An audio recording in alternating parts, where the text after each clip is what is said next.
So the term facing refers to a piece of fabric that has been placed on the right side of the garment and then folded over to the wrong side of the garment to cover a raw edge. And it's actually technically a type of lining. Okay, so if this was lined, you would use a very similar technique to cover those raw edges. It's just that a facing typically finishes much closer to that raw edge.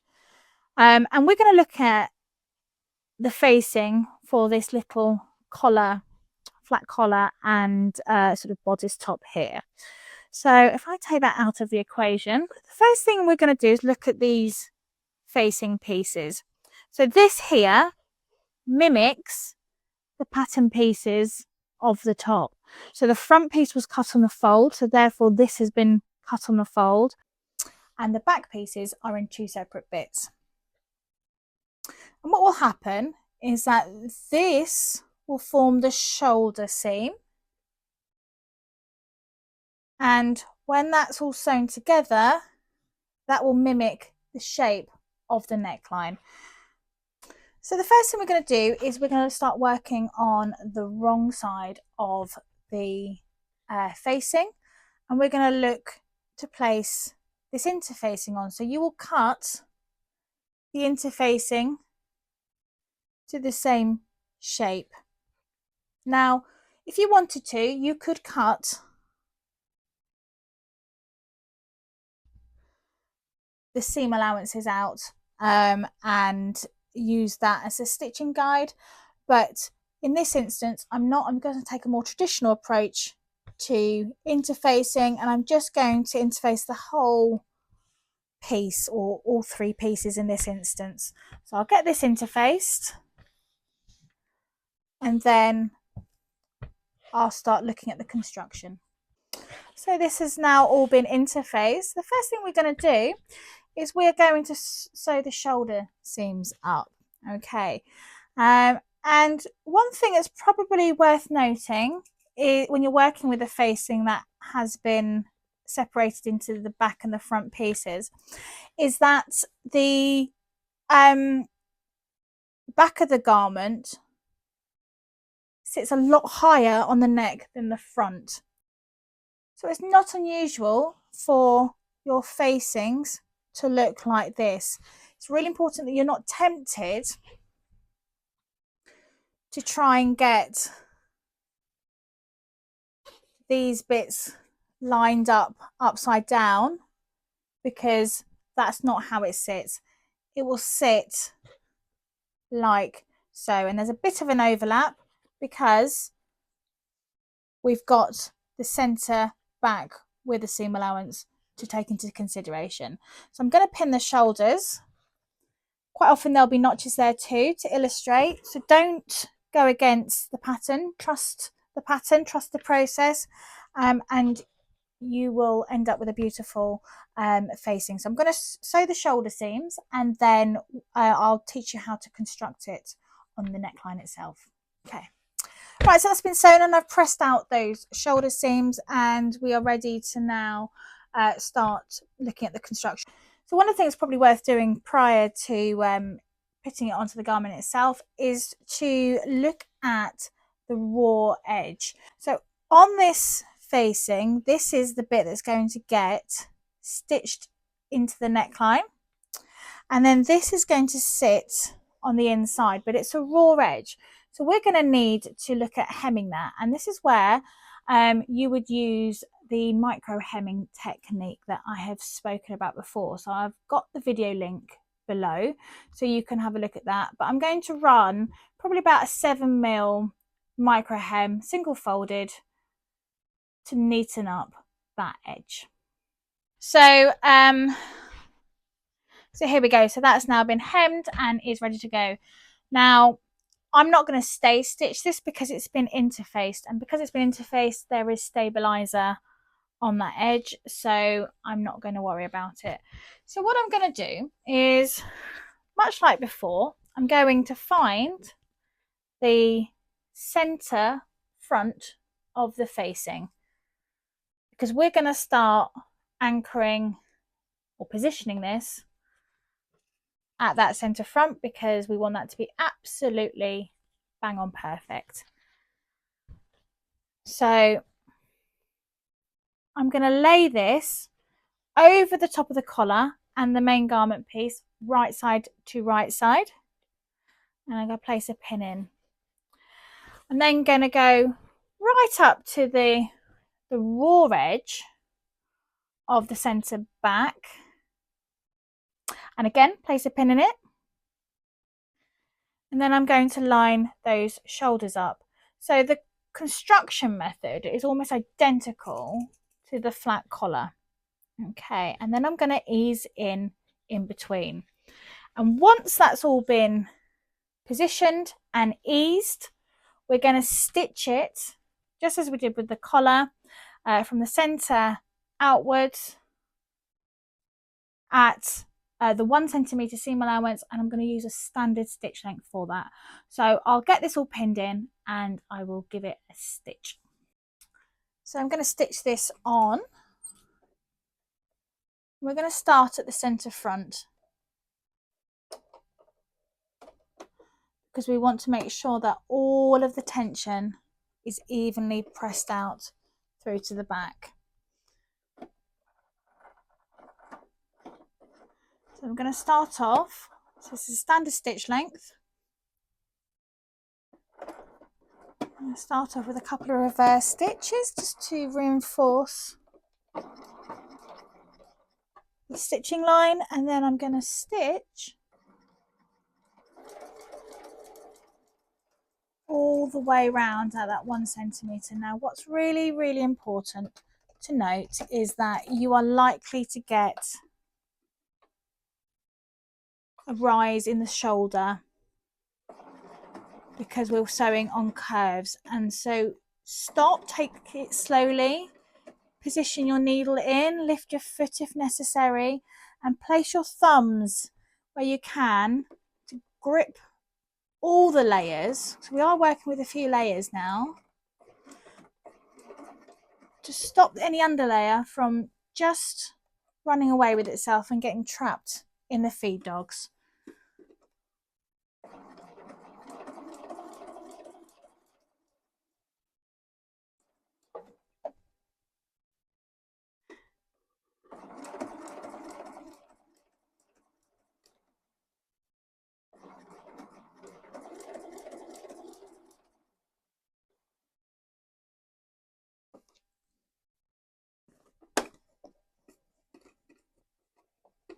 What you might be able to notice is that the facing is rippling a little bit, and it's not because it's not right, it's simply because the facing is designed to sit on the underside of this, which means that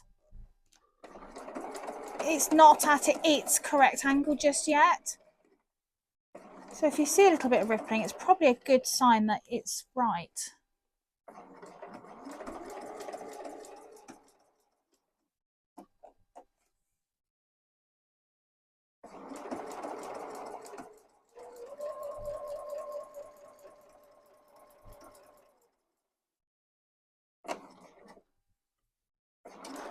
So all the way to the end, and I'm just going to reverse stitch there and finish that bit off, and then I will flip this over, or do it back to front and do the other side. Okay, so this has been stitched on now, and we are going to do some work on the seam allowances and the layering of them. So we need to look at how many layers we've got. We've got the layer from the main garment piece, we've got the collar pieces and the interfacing that is on that, and we've also got the facing and the interfacing that's on that layer. So we need to do some trimming to grade these layers down, and there is a video on layering I've linked below. But what I also want to do is talk about layering in the context of our next step. So our next step is to understitch.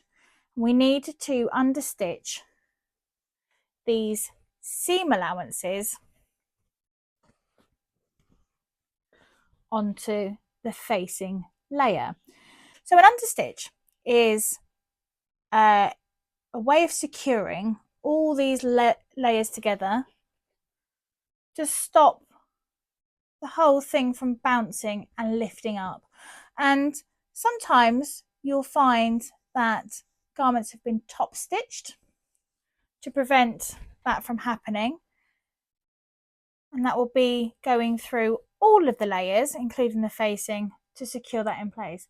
Now an understitch is exactly the same as a top stitch, or has the same effect as a top stitch, except instead of using the outer garments, or the bits that you can see from the outside, you're just skipping those layers and we're just stitching normally the seam allowances to the inner layer. In this case, that's the facing. So when we are grading our seams, what we've got to do is start by making the inner layer of that, which in this case is coming from the facing, the smallest layer. So we're going to cut that to a couple of mil, and then we'll cut the collar slightly deeper than that, and then we'll leave the seam allowance of the main garment piece nice and long, so that when we come to understitch it, everything gets trapped in. Okay, so this has now been layered, and what I've also done is snipped into the seam allowance about every inch, just to release some of that tension in that neckline. So I'm now going to go to the machine to understitch it. Okay, so this is now ready to understitch at the machine. So you've got two choices. You can either sew from the wrong side, or you can stitch from the right side. And I would probably recommend, if you've never done this before, to stitch from the right side, because you're less likely to trap in any of these collars or any part of the main garment into your understitching line. Okay, now I'm going to place this probably about 2 or 3 millimeters away from the edge.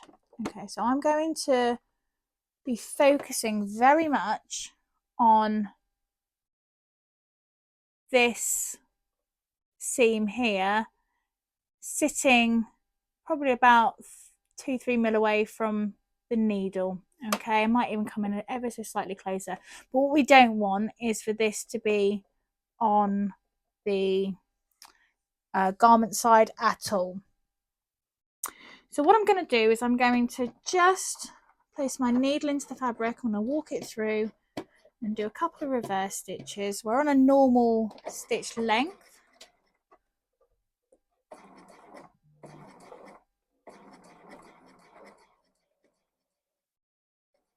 And once we've got going, what I'm going to do is I'm actually going to place my thumb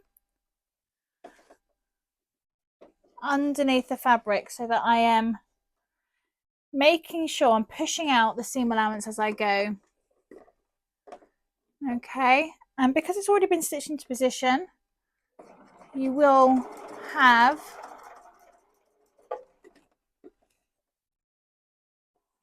it all in securely, so you're not having to worry about your fabric slipping. You just want to make sure that you're catching your seam allowances from the underside. So I'm going to stitch this through, and then I'll show you the result. Okay, so this facing has now been put in, and it is closing off all of the raw edges around that neckline. It's been understitched into position so that it's lovely and secure, and we'd obviously spend some time working on the centre back, normally with a zip, so that would be all tidied up in a different part of the construction. But there we go, that's how you finish a facing.